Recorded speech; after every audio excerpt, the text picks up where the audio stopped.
मैं सभी देशवासियों की तरफ से उनके प्रति संवेदनाएं व्यक्त करता हूं।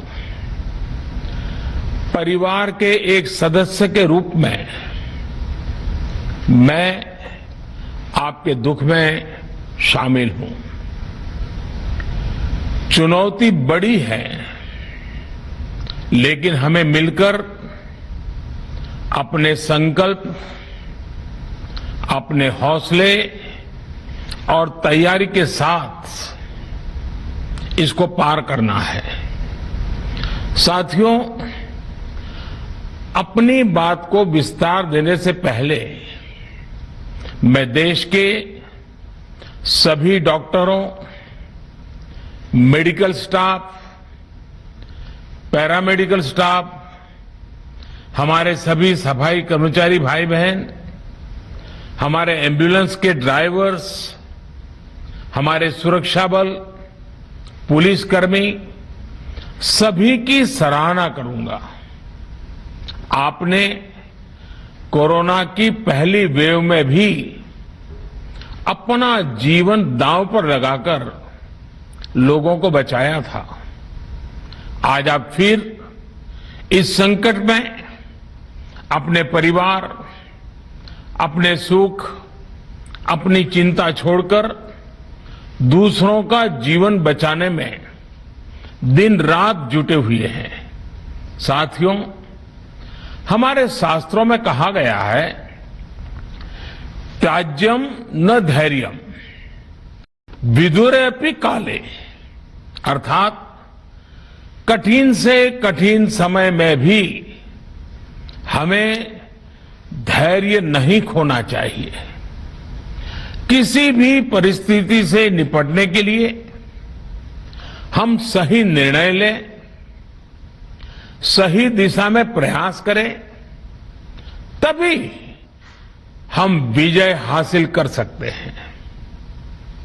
इसी मंत्र को सामने रखकर आज देश दिन रात काम कर रहा है।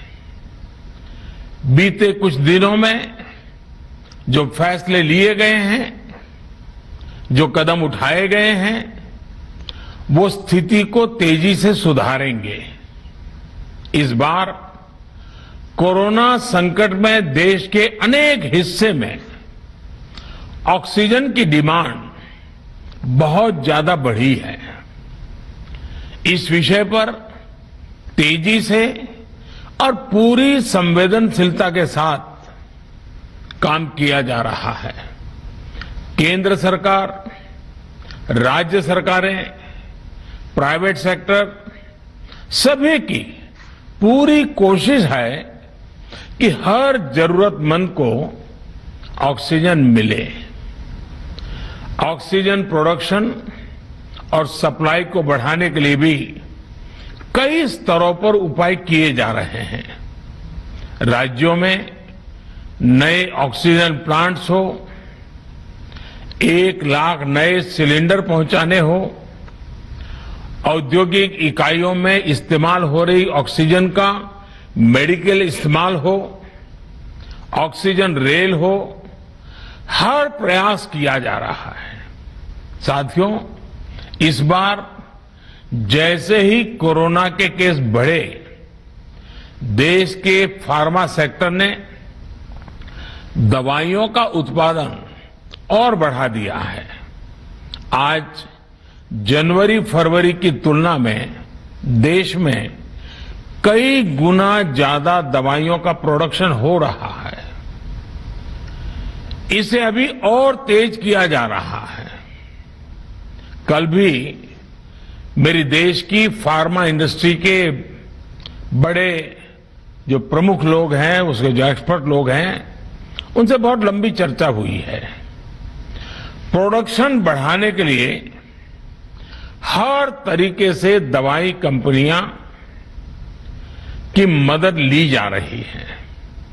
हम सौभाग्यशाली हैं कि हमारे देश के पास इतना बड़ा मजबूत फार्मा सेक्टर है, जो बहुत अच्छी और तेजी से दवाइयां बनाता है। इसके साथ ही अस्पतालों में बेड की संख्या को बढ़ाने का भी काम तेजी से चल रहा है। कुछ शहरों में ज्यादा डिमांड को देखते हुए विशेष और विशाल कोविड हॉस्पिटल बनाए जा रहे हैं। साथियों, पिछले वर्ष जब देश ने कोरोना के कुछ ही मरीज सामने आए थे, उसी समय भारत में कोरोना वायरस के खिलाफ प्रभावी वैक्सीन के लिए काम शुरू कर दिया था। हमारे वैज्ञानिकों ने दिन रात एक करके बहुत कम समय में देशवासियों के लिए वैक्सीन विकसित की है। आज दुनिया की सबसे सस्ती वैक्सीन भारत में है। भारत की कोल्ड चेन व्यवस्था के अनुकूल वैक्सीन हमारे पास है।